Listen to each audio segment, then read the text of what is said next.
Bienvenue sur Papatriarcat, le podcast qui réfléchit la parentalité au XXIe siècle en essayant de l'affranchir du modèle patriarcal. Bienvenue dans cet épisode bonus. Je tiens avant tout à vous remercier énormément, car si vous pouvez l'écouter, c'est que vous soutenez mon travail tous les mois. Et c'est grâce à ce soutien, grâce à cette énergie et à vos écoutes que le projet Papatriarcat peut continuer, que ce soit en podcast ou sur d'autres supports. Et je vais maintenant vous laisser tranquillement découvrir ce contenu exclusif et je vous souhaite une très bonne écoute. Salut Marie. Salut Cédric. Je suis ravi de te recevoir à nouveau dans le podcast Papatriarcat après ce chouette épisode pour parler de la LSF du BBC. On l'avait pas encore fait, non? Non, on l'avait pas fait. Ça c'est fou. Donc je suis content qu'on l'ait fait. Et ensuite pour le bonus, tu as souhaité qu'on discute d'un sujet qui me touche, qui te touche. C'est le fait d'être conjointe d'une personne racisée. C'est-à-dire... C'est-à-dire que moi, je suis mariée et mon conjoint est vietnamien, d'origine donc vietnamienne, et j'ai dû vraiment me pencher sur cette question de son quotidien, de son éducation, de tout ce qui nous différencie aujourd'hui, et de venir détricoter ma représentation du racisme, de tout ce que j'avais pu construire autour de ça. Et ça a été vraiment un gros travail dans lequel je suis encore. Et je trouve ça intéressant de venir en parler aujourd'hui parce que ça demande un certain travail de notre côté. Oui, je suis d'accord avec toi. Moi, j'ai ma compagne, donc Noëlla, qui est, elle est métisse malgache. Et donc, du coup, elle a tout un pan de sa famille qui est malgache. Et c'est vrai que il y a des sujets culturels, il y a des sujets qui piquent un peu. Tu vas me dire ce que tu en penses, mais il y a des sujets qui piquent un peu parce que ça vient aussi nous mettre devant le pif que nous-mêmes, on a des stéréotypes et des préjugés, alors que on se pense, on se dit, on se croit antiraciste, et on l'est très certainement, il n'y a pas de débat, mais en fait, on a des choses qui ont la vie dure quand même chez nous, et donc ça m'est né là-dedans. Et en effet, ça vient soulever pas mal de questions. Qu'est-ce qui t'a, pas interpellé, mais peut-être qu'est-ce qui t'a... Ça a été progressif, tu as eu un déclic, comment ça s'est passé? Il y a un premier conflit quand on est à peine marié avec James et où on vient parler du racisme et où on a une terrible dispute, moi bornée dans mes croyances et lui avec sa propre histoire et sa propre expérience qui prévaut sur mes petites opinions à moi.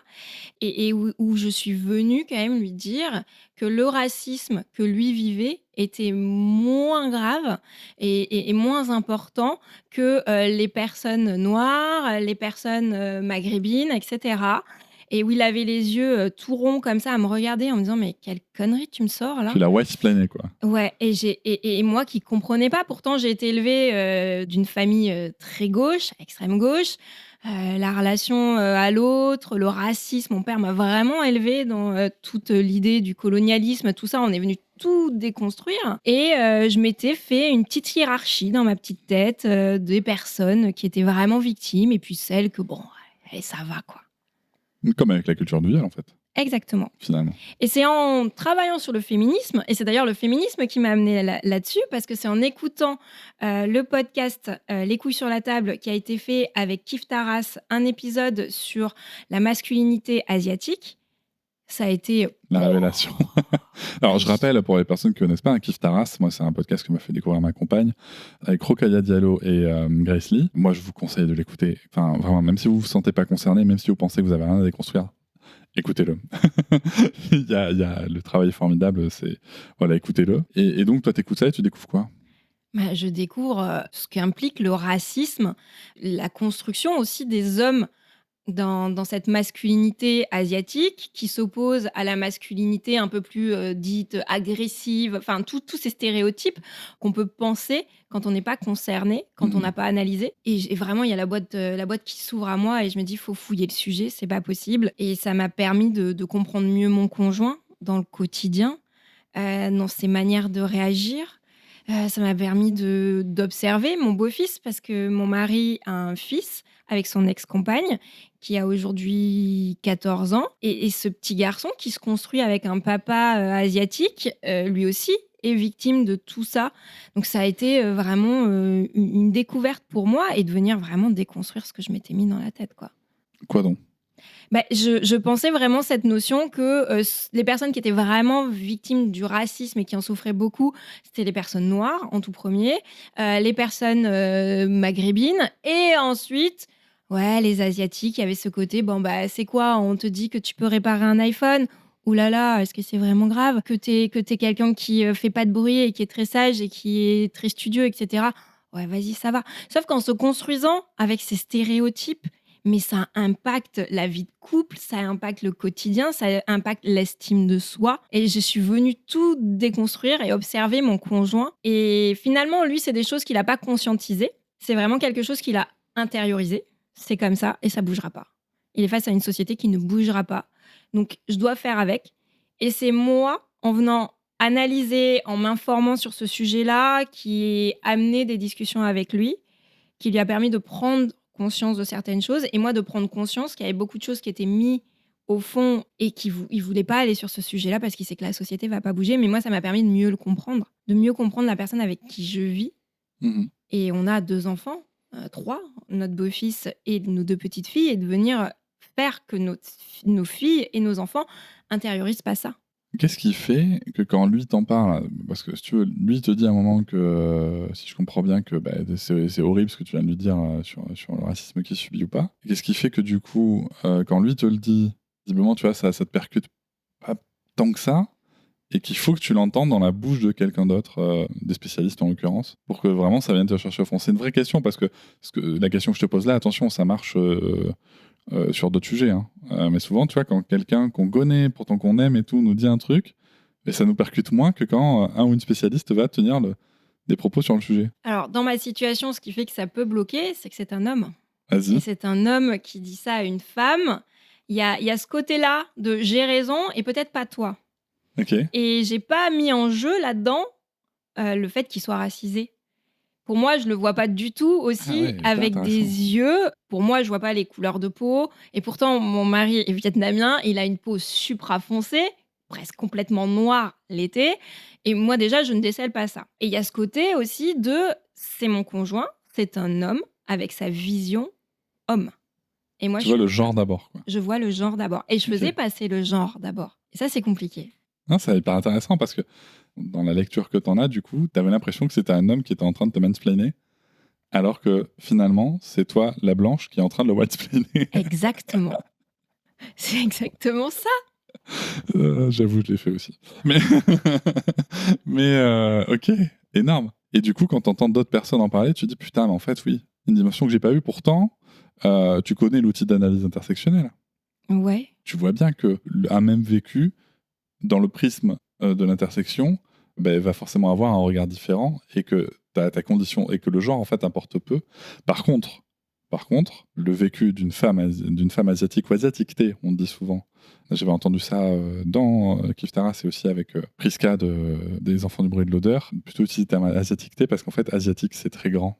Oui. Qu'à chaque fois on pense aux personnes, je sais pas, japonaises, chinoises, vietnamiennes, etc. Alors qu'en fait Il y a l'Inde. t'as l'Inde, enfin voilà, il y a plein de choses dans l'Asie. Et du coup, je disais, ouais, c'est vrai que le vécu d'une femme asiatique et d'un homme asiatique vont aussi être très différents parce qu'en effet, là, il y a le prisme qui va jouer, mais en effet, quand toi, tu lui parles du racisme, t'es pas en train de lui dire d'être inquiet d'être dans la rue parce qu'il est un homme. T'es vraiment en train de lui parler de son sujet où c'est toi qui as le privilège et lui qui est en période, en situation de domination, en tout cas de population minorée, quoi.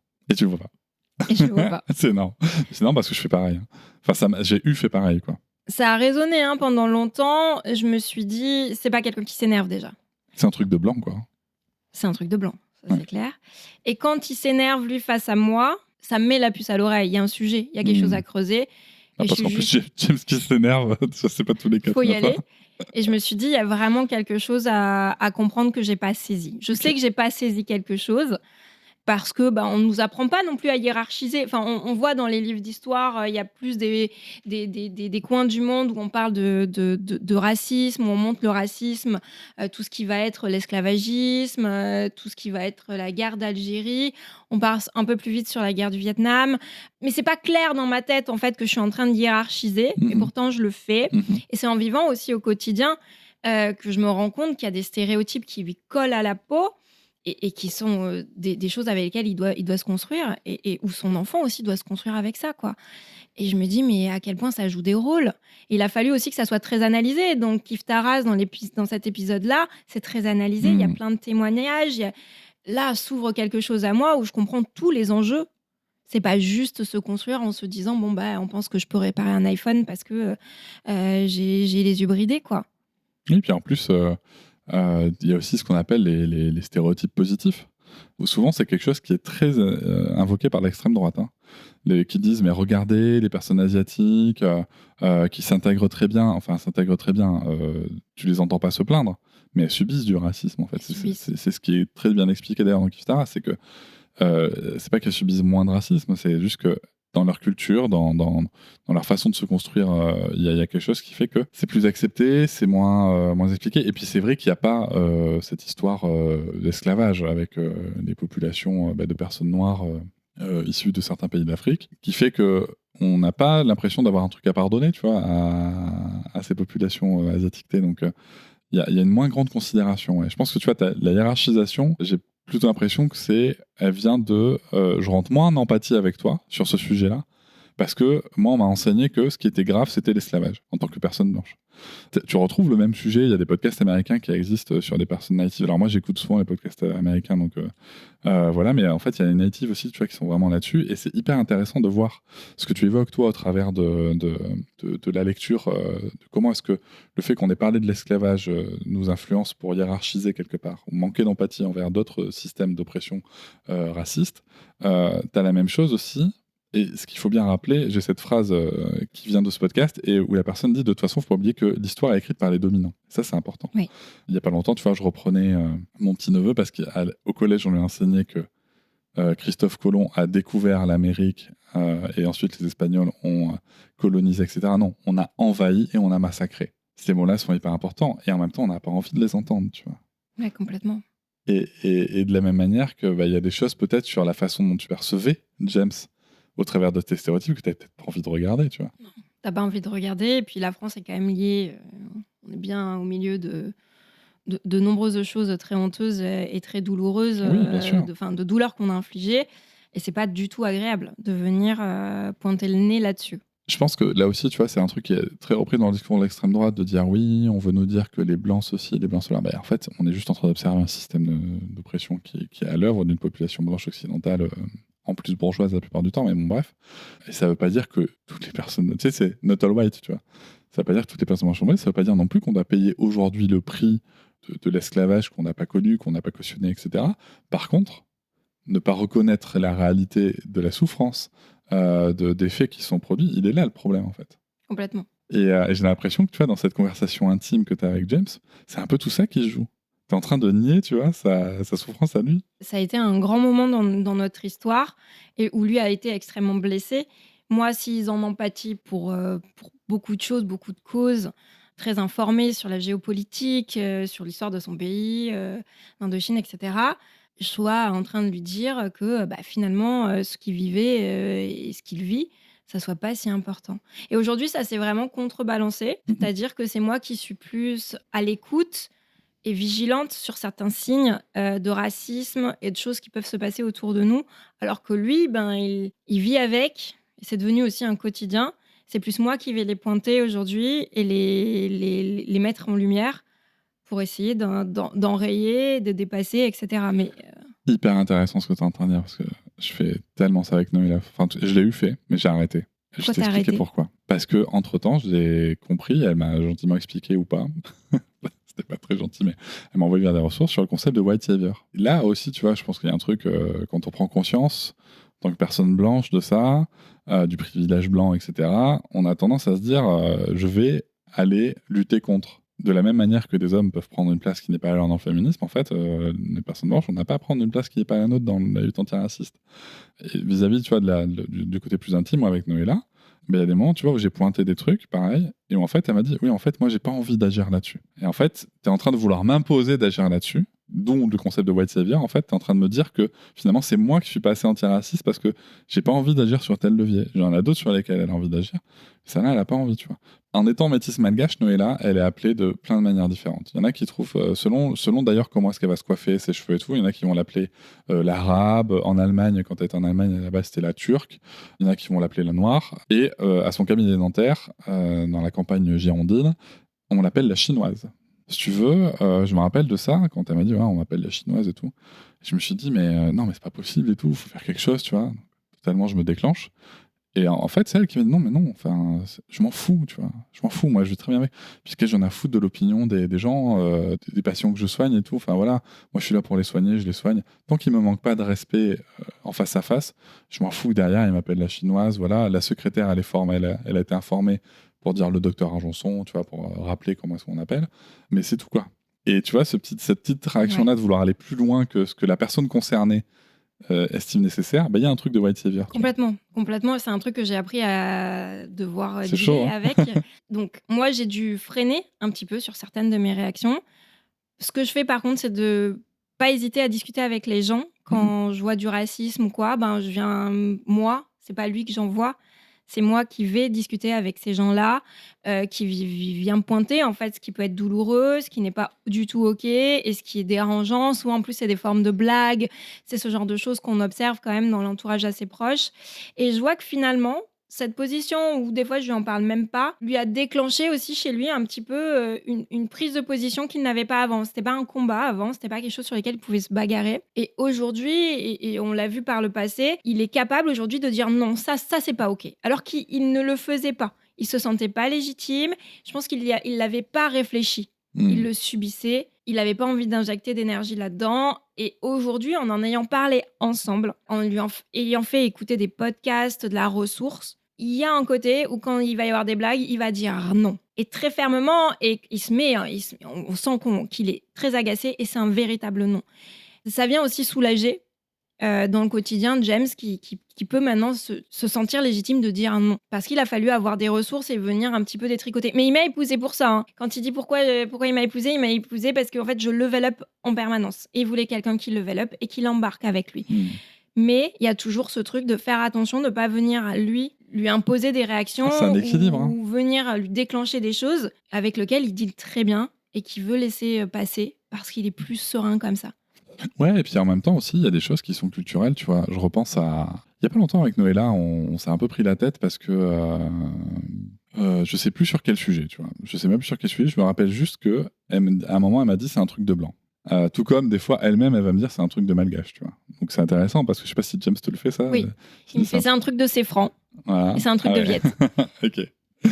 Et en fait, c'était sur le fait que je sais plus ce que c'était le sujet de fond, mais en gros, le truc c'était que il y avait une injustice et que je suis en train de dire non, on va aller se manifester auprès, je crois que c'était auprès de l'école, et on va faire valoir nos droits, en l'occurrence les droits de Sarah. Et Noëlla elle me dit ça c'est vraiment un truc de blanc. Et en fait, ça m'a saoulé parce que sûrement qu'elle doit avoir raison si tu veux, de manière structurelle dans la société. Mais en fait, là on a eu une grosse discussion parce que je lui dis en fait, si tu veux, chérie, c'est que et ça, c'est quelque chose qu'elle a reconnu. Hein, ce que je dis là, c'est pas moi qui l'invente, c'est des discussions qu'on a eues. Elle a intégré que dans la société, on lui a dit qu'il fallait qu'elle se fasse discrète, parce qu'elle était métisse malgache et une femme en plus. Oui. Donc, femme racisée, vraiment, fais-toi bien discrète, apprends à bien fermer ta gueule, et que du coup, même quand ses droits étaient piétinés, fallait faire avec. Et du coup, elle a enregistré, en fait, défendre ses droits, c'est un truc de blanc. Je dis, en fait, non. Ou si tu veux, si. Mais là, moi, ce que je vais te dire très clairement, c'est que ça a beau être un truc de blanc, on va le faire. Et on va apprendre à Sarah que sa voix est puissante. Que c'est pas parce qu'elle est métisse, que c'est pas parce qu'elle est une enfant, que c'est pas parce que c'est une fille, une femme, qu'elle a pas le droit de défendre ses droits. Et tu peux appeler ça un truc de... Ça m'avait vexé. Hein. Tu peux appeler ça un truc de blanc si tu veux, mais moi je te demande juste de voir au-delà là, parce que là on est en train juste de parler de oser défendre ses droits. C'est plus un truc de blanc pas blanc, homme-femme. C'est un truc de mes droits sont attaqués. Est-ce que je vais y aller? Et c'est hyper intéressant, je trouve, parce que du coup, ça montre bien cette réaction à quel point, en tant que personne racisée, on lui a appris que ses droits, les autres en faisaient ce qu'ils voulaient, tu vois. Et que de la même manière, je trouve que Marion Querc dit que les seuls droits des enfants sont ceux qu'on respecte, pas de manière légale, parce que le droit défend les personnes racisées, mais de manière structurelle et culturelle dans la société, les seuls droits des personnes racisées sont ceux que les blancs veulent bien respecter aussi, quelque part, tu vois. Ouais, c'est très pertinent. Je suis parti gaver loin. T'es parti loin, là. Ouais, mais ça m'avait attrapé au trip quand elle avait dit ça, tu vois. Parce qu'en plus, ça impliquait le fait qu'on devait accepter que notre enfant... Tu vois, moi, je voyais même pas Sarah, fille métissée ou quoi. Pour moi, c'était mon enfant, ses droits sont bafoués, oui. Et je vais lui apprendre à défendre ses droits. Je voyais que ça, en fait. Et qu'elle vienne résumer ça, c'est un truc de blanc, ça m'avait piqué, tu vois. Je sais pas si ça t'est déjà arrivé un truc comme ça avec James, mais... Avec James, non, c'est vraiment quelqu'un qui veut pas faire de bruit. Il y a aussi cette notion de fierté. Je me rabaisse pas. Il y a ce côté-là. Il m'a pas amené là-dessus. Non. Alors, c'est quoi les trucs de ces francs? Ah, les trucs de ses francs, et c'est tout ce qui peut l'agacer. Et au départ, moi, chez moi, quand il disait ça, ce truc de ses francs, mais tu te rends compte, mais c'est hyper violent ce que tu dis. Et puis, en avançant avec lui, je me suis dit aussi, c'est pas un juste retour des choses, mais c'est une manifestation de sa colère, de ce qu'il subit de ces francs, et que je dois la laisser s'exprimer. Là où c'est peut être problématique, c'est les enfants qui se construisent avec ça, donc on fait en sorte d'en parler entre nous et que ça soit un lieu d'échange et où là, il peut se permettre des choses. Mais pour les enfants, ben, c'est un petit peu plus compliqué. Mais c'est ça le truc, tu vois, c'est que moi je sais que vis-à-vis de mes enfants, je doute beaucoup. On fait très attention à ça, aussi parce que il y a le reste de la famille, tu vois, et que le reste de la famille, ils n'ont pas avec le dos de la cuillère, si tu veux. Quand la famille malgache, voilà, moi on m'appelle l'étranger là-bas, tu vois. Ah, Ouais. Et attention, je suis pas en train de parler de racisme anti-blanc. Le racisme anti-blanc n'existe pas en société française ou même occidentale. Par contre, on peut avoir une haine des blancs. Moi, c'est le cas dans la famille malgache de Noëlla. Il y a des gens qui me détestent parce que je suis blanc. Donc, c'est pas du racisme anti-blanc, c'est de la haine raciale. C'est différent. C'est plus isolé. Et du coup, voilà, Sarah peut potentiellement entendre des choses aussi. Oui. Par contre, ce que j'adore, si tu veux, c'est qu'il y a des trucs après, tu vois, faut aussi redescendre d'un cran et pas être tendu tout le temps. Noëlla, tu vois, par exemple, quand elle dit des trucs de malgache, c'est genre son père, à chaque fois qu'il vient nous voir, il nous amène des achards de légumes, tu vois, qui a un plat malgache typique, et à chaque fois, il en amène, mais par kilo, tu vois. Et c'est rigolo parce qu'en plus, ça se trouve, c'est même pas forcément un truc de malgache, ça se trouve, c'est juste un truc de son père, tu vois. Ouais. Mais elle dit ça comme ça, et elle en parle comme ça. Et c'est ok, enfin, tu vois, je veux dire, il n'y a pas de souci, mais c'est vrai. Et puis après, c'est aussi comment est-ce qu'on partage cette culture. Tu vois, est-ce que vous fêtez le nouvel an en vietnamien? Il a fallu renouer, lui, avec sa culture, parce qu'il s'est construit sans apprendre le vietnamien. C'était déconseillé. La maîtresse d'école de sa grande sœur était venue attraper ses parents pour dire ne parlez plus avec vos enfants vietnamiens. Il faut qu'ils intègrent bien le français parce que là, votre fille, elle mélange un peu les deux. On sait qu'il y a un moment un peu de patauge chez les enfants quand ils sont bilingues. Ça, c'est OK. Et donc, la maîtresse n'était pas informée de ça. Donc, elle est venue leur demander d'arrêter de parler français. Là aussi, famille vietnamienne qui écoute une institutrice française, ok, on se plie à ça, elle a forcément raison. Et donc, ça les a vraiment éloignés, les deux. Donc, James et sa grande sœur n'ont pas grandi en apprenant le vietnamien, Ok. avec des parents qui parlaient vietnamien que entre eux. Donc, je te dis pas en termes d'éducation et de connexion aux parents, de savoir ce que se disent les parents, etc. C'est très compliqué. Il a jamais su ce que se disaient ses parents. Et c'est énorme parce que Noëlla aussi, elle a pas appris le malgache. Elle a beaucoup regretté, hein, ça dit. C'est une génération. Ouais, je pense. C'est qu'il toute y a un une truc, génération. parce qu'il On ne savait pas les études au niveau du cerveau, sur le bilinguisme, etc. Ouais, et puis en plus, il fallait apprendre la langue. Oui, ça dépend. Encore une fois, c'est pareil. C'est que apprendre le malgache, c'était pas classe. Si tu parlais anglais ou suédois, c'était mieux. Non, mais tu vois, toujours pareil. Là, par contre, il y a une hiérarchie dans les stéréotypes, tu vois, dans le racisme. Donc, et c'est bien là qu'est le racisme. C'est tant que tu restes dans un bilinguisme occidental blanc jusqu'au pays latin, ça va, tu vois. Si tu commences à partir sur quelque chose qui sort de ces frontières-là, Exactement. c'est plus du bilinguisme, tu te rétrogrades à une culture inférieure. C'est pas ce que je dis là, c'est pas ce que je pense, hein, mais ce sont les discours qu'on peut entendre. Et c'est grave, et c'est vrai que tu vois, ça pêche un peu. Après c'est comment est-ce qu'on garde des traces de ça. Moi, je trouve ça super que vous fassiez les nouvel an et tout. Peut-être que les filles vont grandir en apprenant un petit peu d'autres choses, tu vois. On a demandé à ma belle-mère, donc la maman de James, de leur parler vietnamien. Donc, elle les fait baigner dans du vietnamien. Elle vient beaucoup. Elle nous aide sur des périodes. Moi, j'ai fait en sorte, je crois que la première année où je rencontre James, je crois que ça fait 3 mois qu'on est ensemble, on fête le nouvel an vietnamien, donc le Tet. Et sa maman hallucine qu'une Française fasse cet effort-là, dans ce sens, pour lui faire renouer avec sa propre culture. Et donc là, aujourd'hui, on est toute une famille et donc on le fête. On a encore un hôtel. Moi, j'ai mis un hôtel quand même dans la maison qui est très coloré, qui est à notre sauce.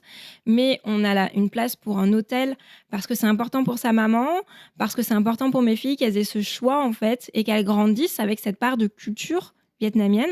On a aussi pour projet d'aller au Vietnam dans quelques mois, voire 1 ou 2 années, mais visiter avec la maman qui nous transmet les choses pour venir renouer quelque chose qui a été coupé. Parce que pour moi, c'est une grande richesse. Non, mais je pense que c'est important. C'est un truc que j'aimerais faire aussi, tu vois, que Sarah puisse, et Lucas puissent accéder puissent voyager à Madagascar à un moment. Pour Noëlla aussi, je pense que ça va être important pour elle de le faire plusieurs fois. Donc voilà, après nous, tu vois, par exemple, c'est rigolo parce que Noëlla a mis un point d'honneur, et avec mon soutien total, hein, que nos enfants aient un deuxième prénom malgache. Et c'est rigolo parce que c'est un truc qui est, mine de rien, qui est super intime, tu vois. Parce que même sur les réseaux, c'est pas quelque chose dont je parle spécialement. Et en même temps, c'est intéressant parce que c'est quelque chose qui est en effet assez intime, tu vois, qui n'est pas dévoilé sur les réseaux, leur prénom, leur deuxième prénom. Alors, outre le fait que ça protège leur état civil quand même de manière assez sécurisée. Tu vois, ne pas donner le deuxième prénom, ça permet quand même d'avoir une identification complète qui n'est possible que par les personnes qui le connaissent. Et donc, c'est un petite astuce. Mais ouais, il y a ce côté, tu vois, aussi, parler de ces sujets-là, c'est pas évident non plus, quoi. Et pourtant, les enfants, ils sont confrontés, tu vois. Et moi, je pense que ce que j'ai retenu, si tu veux, du parcours de Noëlla, qui est toujours en cours, hein, parce que Noëlla, elle est incroyable, elle réfléchit, tu vois, sur ces sujets de racisme, mais aussi, tu vois, comme elle est croyante chrétienne, elle lit des choses sur est-ce que la religion chrétienne est sexiste, enfin, tu vois, elle remet en question beaucoup. Elle est incroyable, elle est fascinante quand même. Et elle avance, si tu veux, là-dessus, parfois bien plus vite que moi je serais capable. Et je pense aussi, si tu veux, pour revenir à notre sujet de départ, qu'en tant que personne blanche, je pense aussi qu'il y a des choses, tu vois, de la même manière qu'en tant qu'homme, il y a des choses que je comprendrai jamais. Pas que je peux pas soutenir, attention. Il y a des choses que je ne comprendrai jamais dans ma chair, dans mon corps, dans mon esprit, parce que je ne le vis pas en tant que personne concernée. Mais tu vois, c'est un peu pareil. Je pense que ça peut être un peu dur à accepter, mais il y a des choses que je ne vivrai jamais, que Noëlla vit, que mes enfants vont vivre, et que moi, je ne vivrai jamais. Et nous, ça, c'est venu aussi nous relier. Parce que quand je me mets à vraiment analyser le féminisme, la société patriarcale dans laquelle on est, et c'est absolument injuste, et cette colère qui monte, et le besoin de faire changer les choses. Moi, je suis mariée avec un homme, avec des privilèges d'homme. Et puis le moment où je fouille le sujet du racisme, je me rends compte qu'on se rejoint. Et donc, quand il y a des disputes, quand il y a des conflits, des sujets sur lesquels on n'est pas d'accord, je regarde moins sous le prisme homme-femme, mais sous le prisme de femmes et personnes racisées. C'est l'intersection, en fait, de femmes blanches. Femmes blanches. Mais c'est ça, c'est tout l'intérêt de l'outil d'analyse intersectionnelle. Alors, je précise toujours, un outil d'analyse intersectionnelle, je profite pour ouvrir la petite parenthèse, sachez qu'on ne peut pas être intersectionnel. Ça n'existe pas. Je vous renvoie vers les travaux de Fania Noël, qui est une PhD sur ces sujets-là. Elle est aux États-Unis, mais elle est française. Moi, j'avais trouvé sa conférence fascinante sur le fait qu'on fait cette énorme connerie en France de dire « moi, je suis intersectionnel ». En fait, ça n'est pas possible. L'intersectionnalité, c'est juste un outil d'analyse qui permet en effet donc, d'en tenir compte, comme tu dis, tiens, là, je suis en train de me prendre la tête avec mon mari, mais en fait, il s'exprime sous quel prisme, quels systèmes sont à l'œuvre dans son propos, dans son vécu, dans sa parole, et du coup, de où moi est-ce que je m'exprime? Est-ce que je suis en train de m'exprimer en tant que femme qui parle, qui fait la leçon, en tant que femme blanche qui fait la leçon à un homme racisé sur un sujet de racisme, donc c'est pas forcément très pertinent, ou est-ce que je suis en train de m'exprimer en tant que femme face à un homme sur un sujet de sexisme ou de genrisme, tu vois. Et c'est hyper intéressant parce qu'en fait, ça, les gens, je sais que les gens, des fois, peut-être même vous qui nous écoutez, on peut avoir l'impression que c'est très compliqué, mais une fois qu'on a compris la gymnastique, et sans partir dans le délire de je suis intersectionnel, ce qui n'est pas possible, une fois qu'on a compris la gymnastique, en fait, mais ça simplifie, mais de ouf. Complètement. Et même lui, il a pu comprendre et se positionner à observer la société patriarcale. Parce que quand je lui en parlais au tout départ, on ne faisait pas non plus de relation avec une société raciste, etc. Et en observant finalement, via le fait qu'il soit racisé, il comprend mieux, on se rejoint et on a une complicité. Et c'est venu construire aussi notre couple aujourd'hui. Et c'est assez fascinant de se rendre compte qu'on a ces points de jonction où on peut observer et discuter, critiquer et faire évoluer aussi les choses. Moi, je trouve que ça ouvre une porte de l'intime. Tu vois, c'est-à-dire que tu as cette personne-là, racisée, qui t'ouvre sa vulnérabilité face aux oppressions qu'elle subit, et de les partager, de soutenir, de rentrer en empathie. Je trouve que c'est une porte de l'intime qui s'ouvre en plus, tu vois. Complètement. C'est bien comme fin. Ouais. Merci beaucoup, Marie. Merci à toi. Je vous remercie de m'avoir écouté. Je vous invite à vous abonner au podcast sur votre plateforme préférée et à me retrouver sur Instagram, TikTok, Facebook et sur le blog papatriarca.fr. À bientôt.